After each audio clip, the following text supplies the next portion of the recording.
बिस्मिल्लाहिर्रहमानिर्रहीम। प्रोग्राम जायज़ा के साथ मैं हूं आपका मेज़बान हुसैन थेबू। पाकिस्तान में जनरल इलेक्शंस हो गए, अब नई हुकूमत बनने जा रही है।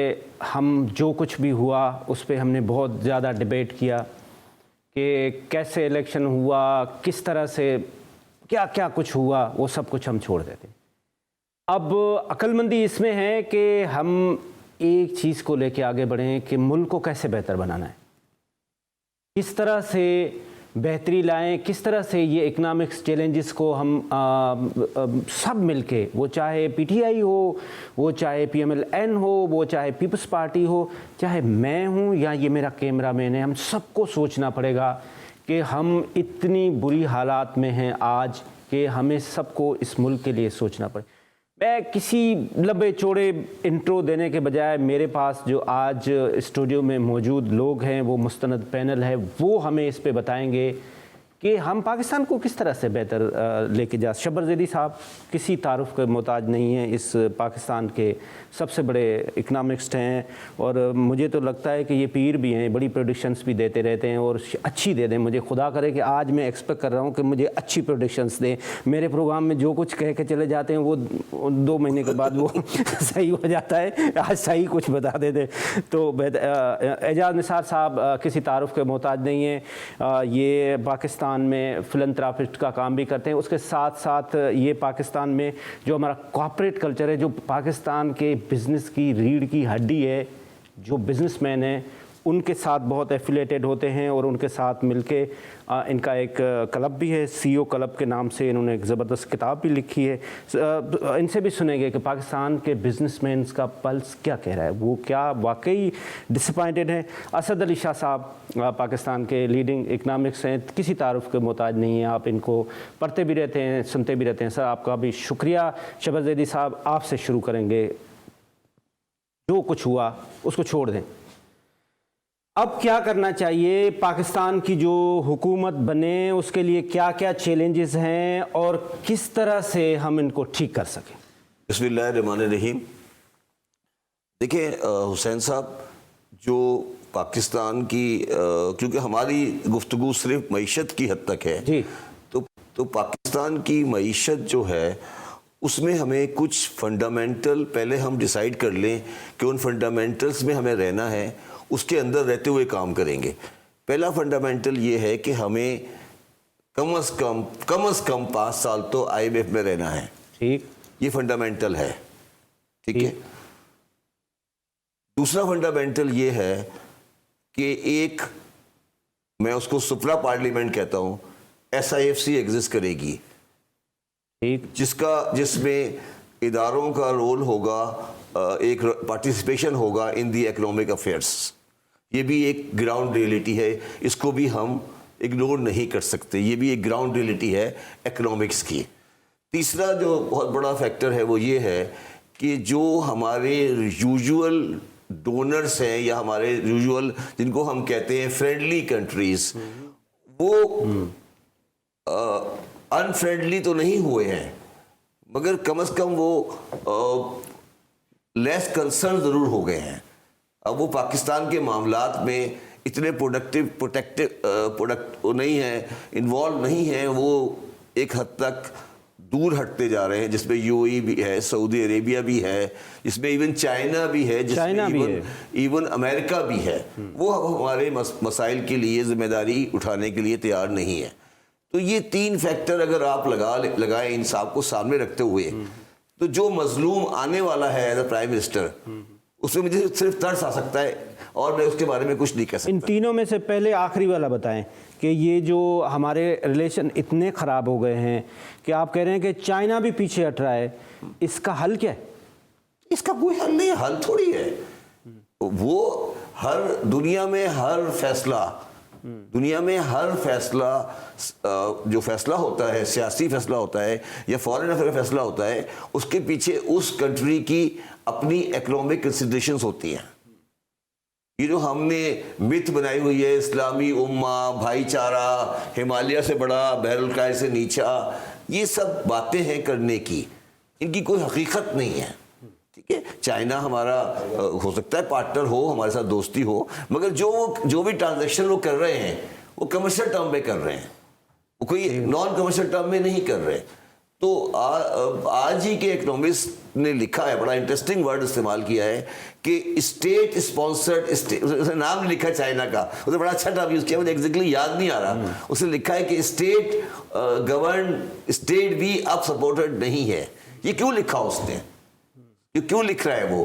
अब हमारे यहाँ मैं ये बात कर रहा हूँ, हो सकता है आप इसे चलाएं नहीं क्योंकि आपको ये अच्छी नहीं लग रही होगी शायद, और लोगों को अच्छी नहीं लगेगी, ठीक है, मुझे हो सकता है कोई मुझसे मेरी बात से नाला भी हो जाए, मगर ये एक हकीकत है कि चाइना के साथ हमारा रिलेशनशिप इकोनॉमिक्स का है ना जी। आप उसको जज्बाती और वो क्यों करते हैं? तो मैं ये कहने की कोशिश कर रहा हूँ कि अगर आप मुझे कोई जो आज हो रहा है, जो आज है पोजीशन, इसमें मुझे कोई ये नहीं है कि हुसैन कोई ऐसी चीज़ हो गई है जो मुझे पता नहीं थी। अच्छा, मैं आपसे प्रोग्राम शुरू होने से भी ये पहले बात कर रहा था, आज जो जिस आर्टिकल की आप बात कर रहे हैं उसका टाइटल है Pakistan is out of friends. मैंने यही कहा है ना, और क्या कहा है? एंड मैंने क्या बोला है आपको? And out of money. मैंने यही तो बोला है, और मैंने यही तो बोला है। वही आप वाली बात उन्होंने। मैं तो ये कब से कह रहा हूँ यार आपको। मैं तो आपको ये बात, अगर आपको याद हो, पता नहीं आपको याद है नहीं याद है, मैंने जब 2021 में इमरान खान की गवर्नमेंट गई थी या नहीं गई थी, मैंने एक प्रोग्राम किया था कामरान खान पे, और मैंने उससे कहा था कि जो 24 में इलेक्शन में जो भी आएगा, चाहे वो 2/3 लेकर आ जाए, बदकिस्मत तरीन इंसान होगा। वो अभी लग रहा है होगा ना कि सर आपकी इकोनॉमिक कॉन्ट्रैक्ट हो रही है, इकोनॉमिक कॉन्ट्रैक्ट हो रही है, लोग और आपका जो सारी चीज़ें। अच्छा, अब इसमें मैं इसका एक और साइड बताता हूँ।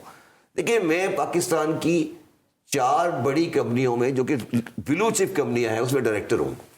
ठीक। अच्छा, वो चारों कंपनियां बहुत अच्छा रिजल्ट दे रही हैं, ठीक, बहुत से प्रॉफिट बना रही हैं, डॉलर में अर्न कर रही हैं। तो ये जो हमारी एक तरफ पॉजिटिविटी है, ये ट्रांसलेट क्यों नहीं हो रही इनटू द रियल बेनिफिट? सवाल ये है ना हुसैन जी सर। मैं 4 बड़ी कंपनियों में डायरेक्टर हूँ, बड़ी कंपनियां, very high blue chip company of Pakistan, ठीक है। उन दोनों ने, चारों ने एक्सीलेंट प्रॉफिट बनाया है 2023 में, और 2 ने तो डॉलर भी अच्छे खासे बड़े हाई लेवल पे अर्न किए हैं, ठीक है। वो उनके ओनर्स या उनके एम्प्लॉइज या उनके लोग आखिर पाकिस्तान की इकोनॉमी से क्यों नहीं अपना कॉन्फिडेंस लेकर आ रहे हैं? आखिरी बात जो मैं कहना चाहता हूँ ये है कि जब पीडीपी गवर्नमेंट गई थी 30 जून 2000 जब भी गई थी, उसके बाद से जो केयरटेकर गवर्नमेंट आई है, मैं बिल्कुल ये एडमिट करता हूँ कि उसने इकोनॉमी को अच्छा चलाया है। जो केयरटेकर बुरे हालात में भी, जो बुरे हालात में भी हैं, उनके हालात, कोई उनके पास अच्छे हालात नहीं थे, मगर उन्होंने, अगर आप कहें तो कोई एरर नहीं की है, उन्होंने चीज़ों को एस्टेब्लिश किया है, उन्होंने चीज़ों को चलाया है। मगर आप अगर मुझसे ये कहते हैं कि आगे मुझे हरा हरा नज़र आ रहा है, तो मुझे हरा हरा नज़र नहीं आ रहा। बिल्कुल ठीक है। एजाज साहब, मैं आपके पास भी आऊँगा, लेकिन मैं एक असद साहब से पहले एक सवाल रखूँ। ये जो सेकंड पॉइंट कही शब्बर ज़ैदी साहब ने, SIFC में हमने बाहर से स्पेशल इन्वेस्टमेंट लेकर आनी है। ये मेरा आपसे पर्टिकुलर सवाल है कि अगर सिंध के जजीरे हैं, PTI की हुकूमत ने आते साथ ही एक अटेम्प्ट किया था कि यहाँ से बाहर से इन्वेस्टमेंट लाएं, अभी उन्होंने थरपारकर में कुछ करने की कोशिश कर रहे हैं। इसके साथ साथ वो ये जो हमारा कुछ टूरिस्ट प्लेसेस हैं उन पे करना चाह रहे हैं, लेकिन इस पे 18th अमेंडमेंट सामने आ जाता है, हम इस पे बैन करा देते हैं। हम कहते हैं नहीं भाई, ये तो मेरा हिस्सा, ये मेरा हिस्सा। क्या बाहर से इन्वेस्टमेंट आनी चाहिए, इन चीज़ों को डेवलप होना चाहिए, उससे पाकिस्तान डेवलप होगा या पंजाब डेवलप होगा या सिंध डेवलप? एटलीस्ट पैसा तो आएगा, गधा गाड़ी वाला तो कुछ कमाएगा, ट्रैक्टर ट्राली वाला तो कुछ कमाएगा, मजदूर तो कुछ कमाएगा। What is your take?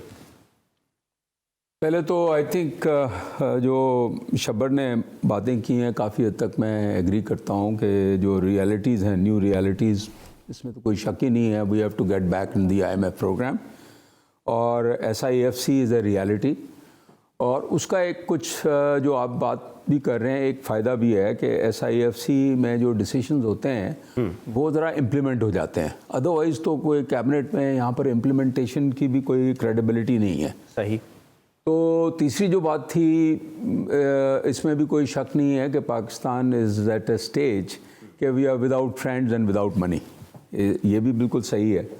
अब जहाँ तक ये बात है कि ऐसी सूरत हाल भी नहीं है कि पाकिस्तान की सिचुएशन बिल्कुल ही होपलेस है। ठीक। मैं समझता हूँ कि देखें एवरी क्राइसिस, और ये पाकिस्तान को बहुत सारे क्राइसिस एक से दूसरे, मतलब ये कि मैं तो 30 साल से देख रहा हूँ कि every 3 years we get into a crisis. Pakistan जो है वो हर 30 साल के बाद IMF प्रोग्राम में होता है, ये कोई नई बात तो नहीं है। ये 24वां IMF का प्रोग्राम है और 25वें में जाना है, तो 70 साल में 75 कोई मुल्क नहीं है जो इतने प्रोग्राम्स में गया हो ना। IMF का मतलब ये है कि हम बैंकरप्ट हैं।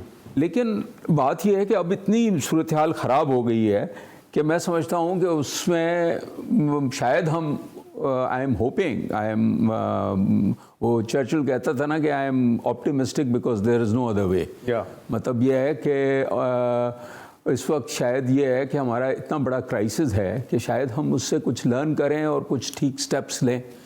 मेरा तो मैं समझता हूँ अब आपके उस पे आता हूँ, आखिरी पॉइंट पे जो आपका जवाब है। सर देखें, इन्वेस्टमेंट जो है ना इस वक्त जो हमारी सूरत हाल है, जब तक हम कोई हमारी स्टोरी नहीं बनेगी, हमारी प्रोडक्टिविटी और इकोनॉमिक ग्रोथ और सस्टेनेबिलिटी, वो हम इस तरह के स्टेप्स नहीं लेंगे, कोई रिकवरी प्रोग्राम नहीं आएगा, बाहर से इन्वेस्टमेंट नहीं आएगी। इन्वेस्टमेंट हमें इस वक्त लोकली जनरेट करने की ज़रूरत है, और जो बाहर जो पैसा जाता है वो अगर हम रोक लें तो उससे भी काफ़ी बेहतरी आ सकती है। थोड़ा सा अगर हम इसको स्टेबलाइज करेंगे पहले, तो फिर ही इन्वेस्टमेंट आएगा। Pakistan has lot of resources, Pakistan has in terms of minerals, in terms of agriculture, और बल्कि मैं समझता हूँ कि इस साल मुझे लग रहा है कि कुछ क्रॉप्स जो हैं, मुझे वीट क्रॉप जो है बहुत अच्छी लग रही है। तो there are certain positives also, because हम वो कहते हैं ना कि market starts rising when it reaches the I don't know, we may be close to bottom। तो ये एक पॉजिटिव है, मैं समझता हूँ। मेरा पर्टिकुलर सवाल था ये जजीरे, ये गोरखेल, ये आपका देखिए ये कोई देखें रिसोर्सेज बहुत सारी चीज़ें हैं, बहुत जगह इन्वेस्टमेंट्स हो सकती हैं, और ये ज़रूरी नहीं है this has got nothing to do with the 18th amendment. ये थोड़ी है कि सिर्फ फेडरल गवर्नमेंट, आप ये देखें US में, मतलब कैलिफोर्निया जो स्टेट है उनका, it is the 5th largest economy in the world. तो सूबे क्यों नहीं कर सकते हैं इस वक्त? इनफैक्ट पाकिस्तान का जो क्यों नहीं कर सकते? पाकिस्तान की जो सूरत हाल है, मैं एक और आपको डायमेंशन बताना चाहूँगा। पाकिस्तान को टर्न अराउंड का जो गेम प्लान है ना इस वक्त जो होना चाहिए, वो अब फेडरल गवर्नमेंट से ज़्यादा सूबों के पास है। राइट। एक छोटा सा कमर्शियल ब्रेक लेते हैं। असद अली शाह साहब जो है वो हमारी पॉलिसी मेकिंग में भी खास में इनका बहुत बड़ा रोल रहा। इनके वालिद साहब 10 साल सिंध के चीफ मिनिस्टर भी रहे, और कोल में भी इनका बड़ा एक कंट्रीब्यूशन था। हम वापस आके हम एजाज साहब से बात करेंगे। इस वक्त बिजनेसमैन क्या देख रहा है, क्या वाकई इन्वेस्टमेंट आ रही है, वो विलिंग है, उसके पास जो पैसा है, या वो एवेन्यू सर्च कर रहा है कि मैं जबल अली चला जाऊं तो मैं बांग्लादेश चला जाऊं, वो क्या देख रहा है? छोटा सा कमर्शियल ब्रेक।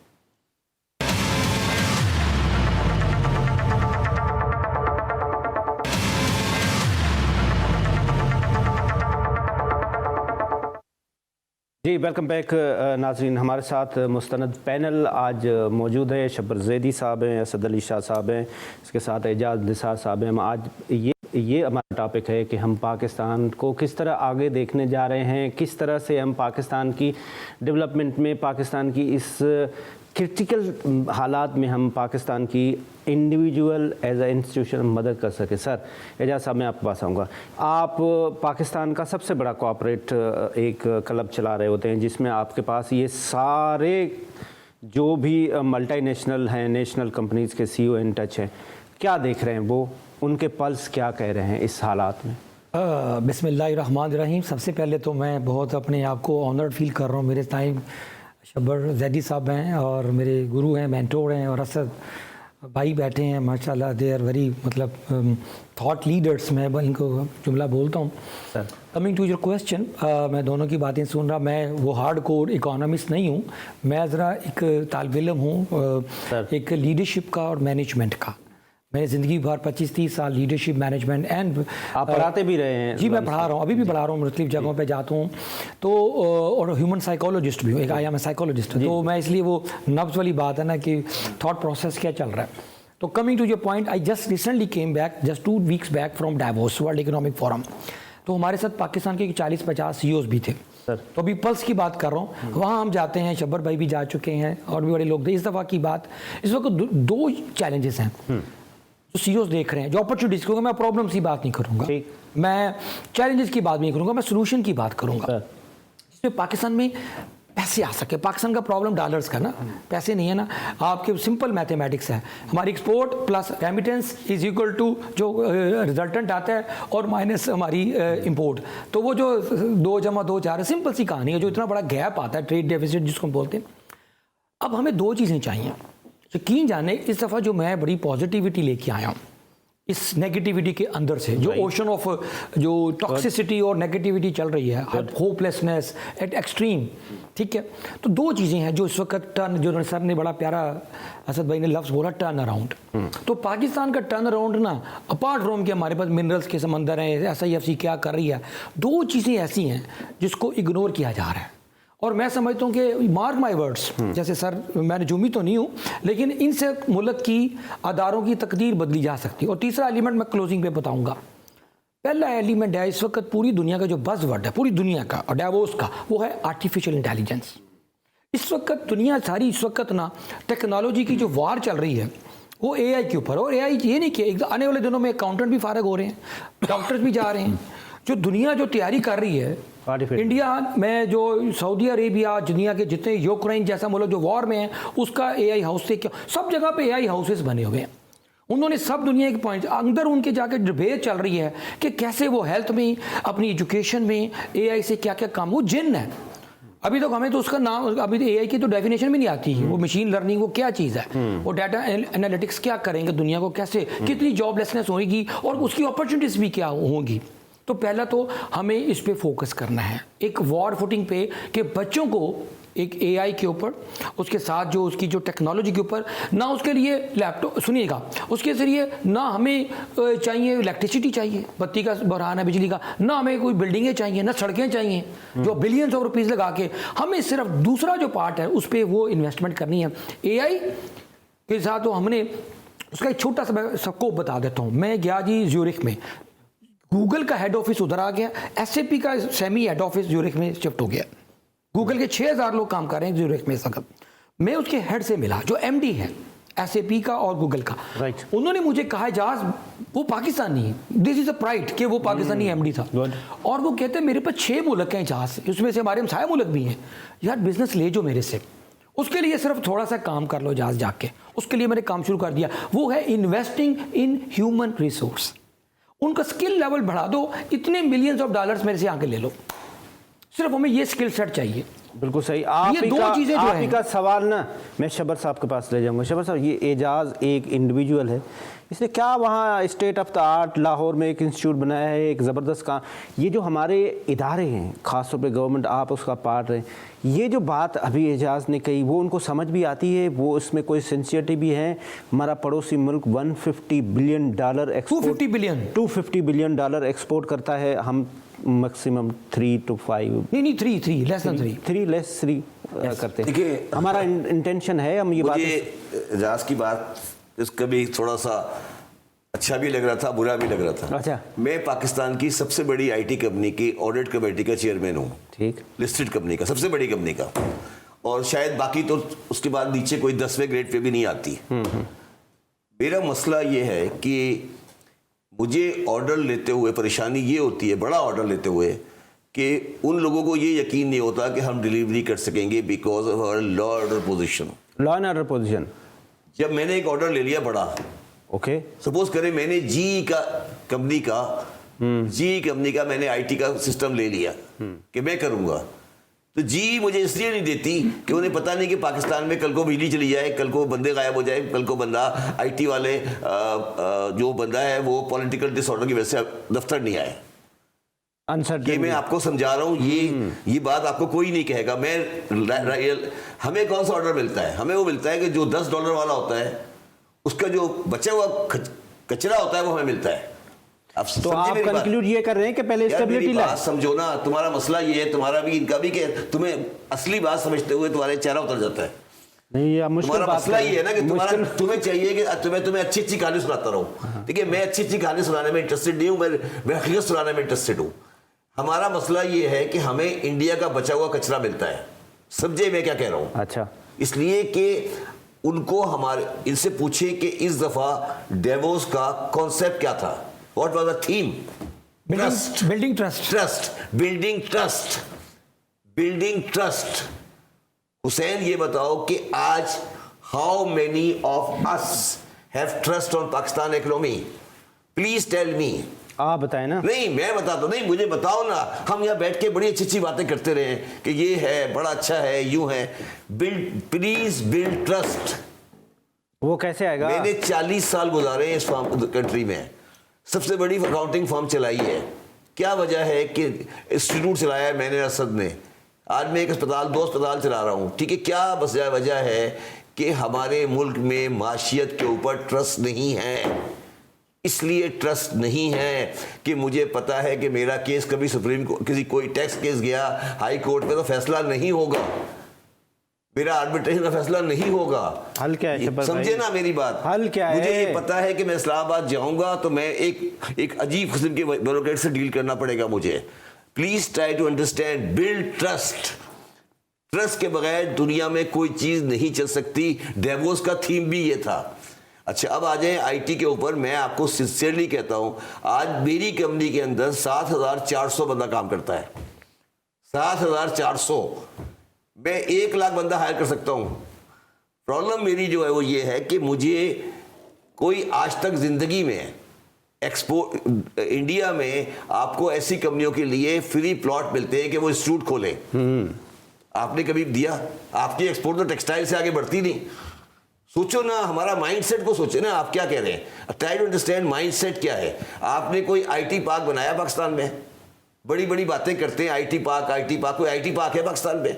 कभी आपने कोई, मैं बता रहा हूँ, मेरे पास, मैं जिस कंपनी में काम करता, इसका डायरेक्टर हूँ, हमने 4 आईटी के पार्क बनाए हैं प्राइवेट सेक्टर पे अपने लाहौर और मुल्तान और फैसलाबाद में। आप समझे क्या मसला क्या है? हमारे यहाँ गवर्नमेंट कारोबार में मसला है, फैसिलिटेटर नहीं है। SIFC का मतलब है इस फैसिलिटेटर इन द इन्वेस्टमेंट। क्या कोई फैसिलिटेशन अभी तक आई है? मुझे ये बता दें। मैं एक छोटा सा ब्रेक ले रहा हूं। मुझे आप फिर ये बताएं कि ये हुकूमत को अभी क्या करना चाहिए। अभी हुसैन मैं कितनी दफा बताऊं? मैं 5000 मरतबा बता चुका हूँ ये सारी बातें। हुसैन, यहाँ छोटा सा मैं सर की बात को जवाब, उसी का जो सवाल है ब्रेक से पहले 2 लफ्ज़ याद रखिएगा सर। टर्न अराउंड करना हो, माशिया ठीक करनी हो, ट्रस्ट बिल्ड करना हो, नंबर 1 अपनी नीयत ठीक करें, क्योंकि बदनीयती के ऊपर जो भी बैठा होगा कभी ठीक नहीं होगा। और दूसरा अहलियत, ये नीयत और अहलियत की कहानी है। Thank you. हमारे पास जो IT मिनिस्टर होता है उसको ना आई का पता होता है ना उसको टी का पता होता है। वो मैं क्या बोलूं, खालिद मकबूल सिद्दीकी साहब थे, लास्ट का इंटरव्यू किया था और मैंने उनके IT के ऊपर सवालात किए थे। एक छोटा सा कमर्शियल ब्रेक।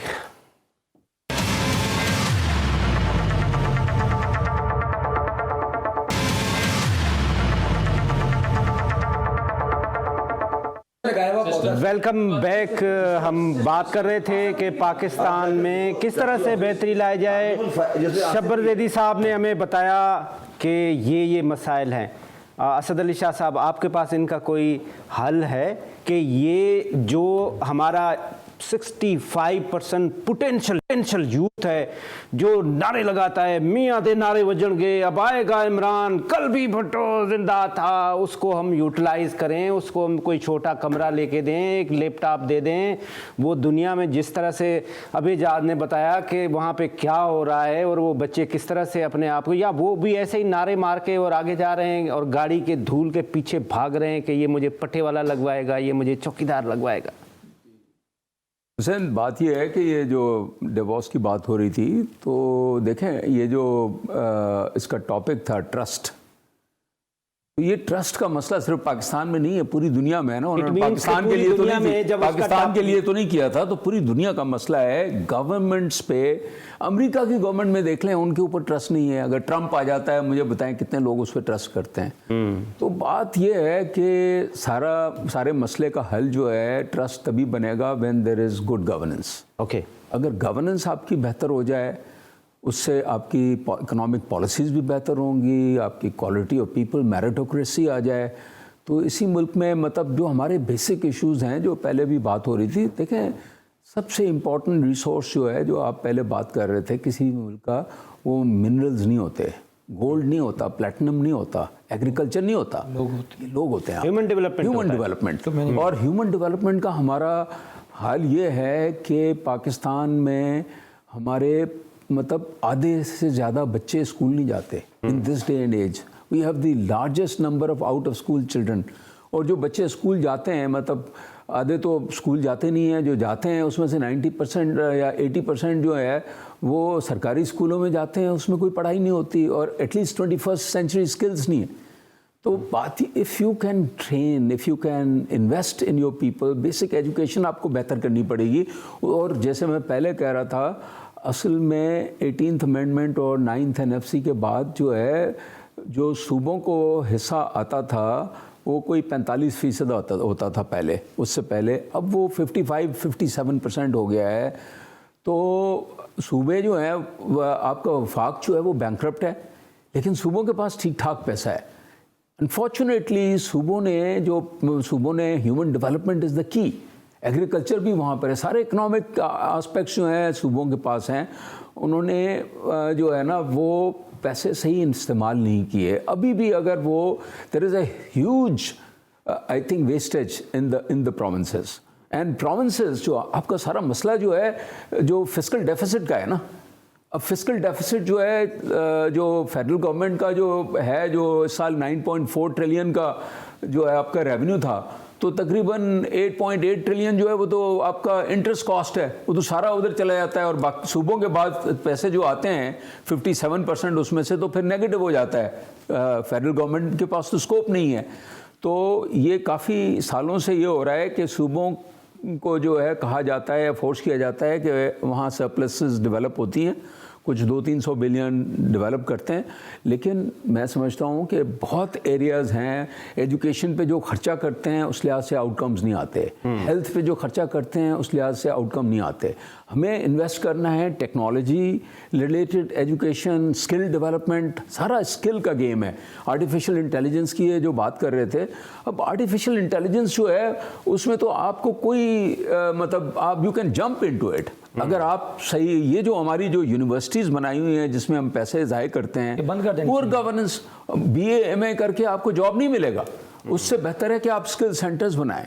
आप अपना जो है ना प्रॉब्लम, जो शबर बात कर रहे थे कि हमारा जो टेलीकॉम और ये जो वाईफाई सिस्टम्स हैं या जो मोबाइल सिस्टम है, हमारा 4G भी सही नहीं चल रहा।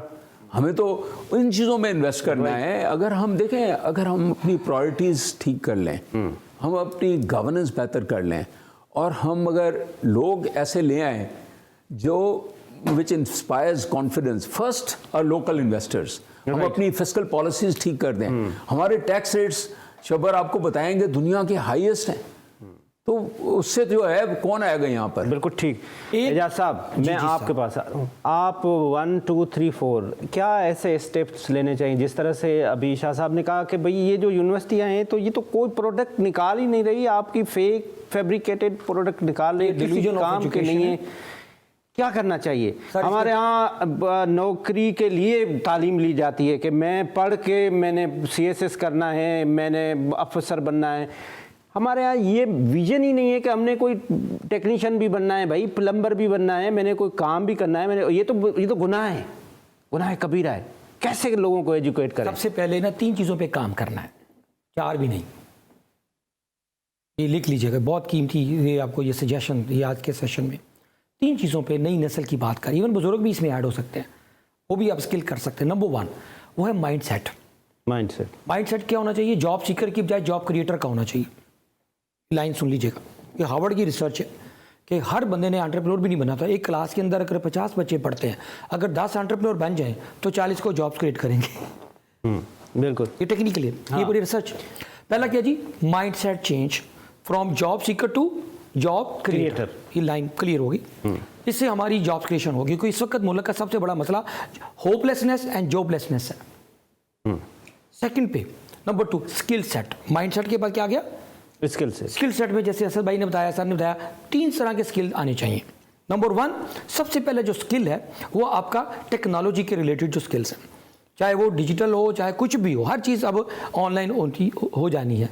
दूसरा स्किल क्या है, आपका लैंग्वेज के स्किल्स, चाहे आपको अगर आपने मिडिल ईस्ट में जाना है तो आपको अरबी आनी चाहिए, आपको जर्नल है तो आपको इंग्लिश लैंग्वेज के स्किल्स आने चाहिए अच्छे। और दूसरा, यूरोप के अंदर मैं अभी देख के आऊँ, मिलियंस ऑफ जॉब्स पड़ी हुई हैं मुख्तलिफ कंट्रीज़ में, 2-2, 500। जर्मनी के अंदर इस वक्त कैसे 1 लाख से 2 लाख बंदा चाहिए। तो मैं कहता हूँ बच्चों उधर जाकर टाइम ज़ाया ना करो, इधर से 6 महीने यूट्यूब से लैंग्वेज स्किल डेवलप कर लो। और तीसरा स्किल सेट जो है वो है बेसिक एथिक्स आनी चाहिए, कि टाइम मैनेजमेंट क्या है, चलना कैसे है, बात कैसे करनी है, वादा कैसे पूरा करना है, ये बेसिक लाइफ के एथिक्स हैं। बाहर जाओगे तो ठंडी लगेगी, क्योंकि यहाँ एथिक्स की यहाँ कोई फॉलो ही नहीं करता। जी बिल्कुल। तो 3 चीज़ों के सेट स्किल मैंने बता दिया। अब आ जाए लास्ट पे, वो आ जाएगा value set. Mind set, skill set, किसा क्या बोला, वैल्यू सेट, जिसकी आप बात कर रहे हैं कि वो वैल्यूज़ क्या है। सबसे इंपॉर्टेंट लाइफ की जो वैल्यू है वो आपका करेक्टर है, आपकी इंटेग्रिटी है, आपका ट्रस्ट है, आपके पेशेंस हैं, आपकी परसिस्टेंस है। ये जो वैल्यू सेट है, ये 3 चीज़ों का कॉम्बो है, ये लीथल कॉम्बो बन जाता है। लास्ट में बात, आखिर में एक किताब का मैं हवाला दूंगा आपके सवाल का, जो कंक्लूड करूंगा। लोग बड़े ज़रूरी हैं। परवीन शाकर का एक शेर है, कहती है कि ना ज़मीन देखी, ना पानी देखा, ना मौसम देखा, और बेसमर होने का इल्ज़ाम शजर पे रखा। कि लोगों को हम बुरा कहते हैं, उनको तो हमने वो इनेबलिंग एनवायरनमेंट दिए नहीं। जुमला सुनिए, किताब है वाई नेशंस फेल, सर दोनों ने पढ़ी होगी, सारे मेरे सुनने वाले देखने, ये मैं इसका बहुत बड़ा फ़ैन हूँ इस किताब का। उसमें 2 बातें कही हैं, 700 पेजेस की किताब है, 2 कंक्लूडिंग जुमले हैं कि जिन कौमों ने तरक्की की, 7-8 कंट्रीज़ का एग्जाम्पल है उसके अंदर, जिसमें कोरिया है, जिसमें दूसरे साउथ अमेरिकन हैं, यूके की बड़ा, और पोर्चुगल्स की एग्जाम्पल है, और स्पेन की। उन्होंने स्टडी किया, बहुत बड़ी डीप रिसर्च है, 30 ईयर्स पे स्पेंड करते ये रिसर्च, वाई नेशंस फेल, ये किताब है। उसमें इन्होंने कंक्लूड किया कि 2 तरह के दायरे, एक रिसोर्स एक्सट्रैक्टिंग इंस्टीट्यूशंस होते हैं, और एक होते हैं जिसमें इंक्लूसिव इंस्टीट्यूशंस। जब तक हमने इंक्लूसिव इंस्टीट्यूशन, जैसे फाइनेंशियल इंक्लूजन की बात होती है, जैसे टेक इंक्लूजन की बात हो रही है, डिवाइड बढ़ गया ना बहुत ज़्यादा, जैसे हैव और हैव नॉट में, इस तरह इसका भी डिवाइड बढ़ता जा रहा है, जिसकी वजह से हम पीछे जा रहे हैं। 1 कदम आगे, 2 कदम पीछे। तो अगर हमने आगे जाना है तो हमें इंक्लूसिव ऑर्गेनाइजेशंस या रिसोर्सेज बनाएंगे, बहुत अच्छा बोल रहे हैं, रादर देन कि हम एक्सट्रैक्ट नहीं कर पा रहा हूं, लेकिन मुझे मजबूरी है, मुझे शब्बर भाई के पास जाना पड़ेगा। शब्बर भाई, ये जो हमारे पास 1.5 इदारे हैं, ये जो PIA है, ये जो A है, B है, C है, ये नई गवर्नमेंट के लिए सबसे बड़े चैलेंजेस होंगे। इनको क्या करना चाहिए, और ये इनका बंद करें, इनको सेल करें, इनका ये जो हमारे लिए अजाब बने हुए हैं, ये क्या PIA के बारे में शायद आपके यहाँ ही प्रोग्राम मैंने किया था। मेरा ज़ाती व्यू है कि PIA को सेल करना मुझे वायबल नज़र नहीं आता, इसको बंद कर दें। What is the problem? Private airline चल रही है, ये कहीं किसी कुरान में तो नहीं लिखा ना कि आपकी स्टेट की एयरलाइन होगी, कहीं लिखा हुआ है? बेच दें, खत्म कर, बंद करते हैं। What is the problem? Steel mill को बंद करते हैं। What is the problem? Decide करेंगे कल क्लोज हो जाएगी, इट विल नॉट रन, बंद करके फिर सेल करें ना। मैं एक बात कह रहा हूँ, आपका दिल चाहे चला लीजिएगा, दिल चाहे नहीं चलाइएगा प्रोग्राम में। जब कोई ब्रांड नहीं चलता ना, तो उसको मार्केटिंग कंपनी को देते हैं कि रीब्रांड कर दें। 1947 से 2023 तक ब्रांड पाकिस्तान नहीं चला है। ये क्या बात? एक्सेप्ट कर लें, गलत नहीं। अच्छा, इसका रास्ता ये नहीं कि ब्रांड पाकिस्तान चला नहीं है, आपने जो ब्रांड रखा है ये चल नहीं रहा, इसका नाम करें डेमोक्रेटिक पाकिस्तान, और इसका जो ग्रीन कलर है इसको कर दें येलो, और कुछ नया रीब्रांडिंग करें। ये ब्रांड नहीं चल रहा है, तो Hussain please try to understand. मैं को एंटी पाकिस्तान बात नहीं कर रहा हूं, मैं ये समझा रहा हूं कि एक ब्रांड नहीं चल रहा ना, जब आप ब्रांड नहीं चल रहा तो उसको रीडिजाइन करने में कोई हरज नहीं है। आप और मैं बातें करते रहेंगे, मैं मर जाऊंगा, आप भी रहेंगे, मेरी बात आज अगर आप चलाएंगे कभी रिकॉर्ड में, याद रखिएगा कि ये ब्रांड नहीं चल सकता इस फॉर्म में, इसकी रीब्रांडिंग की जरूरत है। ये सारी बातें जो कर रहे हैं ना, ये विद ऑल ड्यू रिस्पेक्ट ये थ्योरेटिकल है। अच्छा। पहले आप इसकी रीब्रांडिंग करें कि यार आप डिफरेंट। मैं समझता हूँ कि सिर्फ कॉस्मेटिक रीब्रांडिंग नहीं करनी पड़ेगी, असल में हकीकत इसमें कोई शक नहीं है। और मैं उस पर लिखता भी रहा हूँ। व्हाट आई कॉल इज के there is a concept creative destruction. करना पड़ेगी आपको। जो एक इकोनॉमिस्ट था, उसने कहा कि एक चीज़ ऑर्गेनाइजेशन नहीं चल रही है तो उसको आप इम्प्रूव नहीं कर सकते, एफबीआर को आप इम्प्रूव नहीं कर सकते। बहुत सारी ऑर्गेनाइजेशंस को आपको री इन्वेंट करना पड़ेगा। क्रिएटिव डिस्ट्रक्शन, उसको आप ख़त्म करके और नए तरीके से शुरू करें। आपको प्रोसेस री इंजीनियरिंग करनी पड़ेगी। मतलब ये जो शब्बर बात कर रहा है, I will put it in a different way, सिर्फ कलर चेंज करने से फर्क नहीं पड़ेगा आपको। और वो जो मैं बात करता हूँ, ultimately it's all about improving governance to, मैं एक फाइनल ये बात करूँगा, to get more from less. जो दुनिया है ना, जो आगे हमसे गए हैं मुल्क, वो एक्सपोर्ट क्यों कर पाते हैं? क्योंकि वो अच्छे प्रोडक्ट्स बनाते हैं, सस्ते बनाते हैं। We have to get more from this. आखिर में अगर आप मुझे इजाजत दे रहे, इसने शेर पढ़ा है, मैं एक शेर पढ़ दूं? जी प्लीज। खबर तहय्युर इश्क सुन, ना जुनू रहा ना परी रही, ना तू रहा ना मैं तू रहा, जो रही सो बेखबरी रही। क्या बात। ये मैं सबर भाई के लिए एक जुमला बोलूंगा जी प्लीज, क्योंकि ये इनके अंदर बड़ी आग है। ये इसके 24 साल के लड़का लगते हैं मुझे ये तो। कहते हैं जी कि मारा जाऊंगा। पहले तो इनके लिए असद भाई आप दोनों का एक कॉमन है। कहते जी कि जब्त करता हूँ हर जख्म लहू देता है, नाला करता हूँ शुबह रुसवाई है, क्योंकि जो सेगमेंट नहीं दिखाएंगे उसके लिए। अब आखिर में एक सर के लिए क्लोजिंग जो मेरी लाइन है कि मारा जाऊंगा पहले मैं किसी फसाने में, स्क्रिप्ट में, फिर मारा जाऊंगा मैं हकीकत में। मैं चुप रहा, कंक्लूड करूं, मैं चुप रहा तो मेरा ज़मीर मुझे मार देगा, गवाही दी तो अदालत में मारा जाऊंगा। मेरे जो दोस्त हैं, they are more poetic than I am. I think Pakistan needs more science than poetry. Yes. Brand का फेल होना कंपनी का फेल होना नहीं होता sir. Try to understand this. आज का प्रोग्राम ख़त्म हुआ। शब्बर ज़ैदी साहब आपका बहुत बहुत शुक्रिया, एजाज निसार साहब आपका बहुत बहुत शुक्रिया, असदुल्ला शाह साहब आपका बहुत बहुत शुक्रिया। मैं इस उम्मीद पे हूँ कि ये जो हमारी कंपनी है जिसका नाम पाकिस्तान है, यही चले और इसी फ्लैग में चले। और मेरे मुल्क में जब शब्बर ज़ैदी साहब जैसे, एजाज निसार जैसे, असदुल्ला शाह जैसे, असद अली शाह जैसे काबिल लोग मौजूद हैं जो यहाँ से जाके बाहर अपने आप को प्रूव करते हैं। हमारे कितने पाकिस्तानी हैं जो दुनिया में सर्व कर रहे हैं। अभी आपके पास अभी हमारे प्रोग्राम में एक एग्जांपल आई जो एजाज साहब ने बताया कि मैं स्विट्ज़रलैंड में मिला जाके, तो ये वो यहाँ क्यों नहीं सर्व कर पा रहे हैं? हमारे इदारों में मसले क्या हैं? हमारे जो इदारे हैं वो क्यों नहीं ठीक हो रहे हैं? जब हमारे पास इतने स्ट्रॉन्ग इंडिविजुअल्स, एक्सपीरियंस लोग मौजूद हैं, तो मैं समझता हूँ कि एक दिन यही लोग इस पाकिस्तान को ठीक करेंगे और पाकिस्तान दुनिया का स्टार बनेगा। खुदा हाफिज़। पाकिस्तान जिंदाबाद।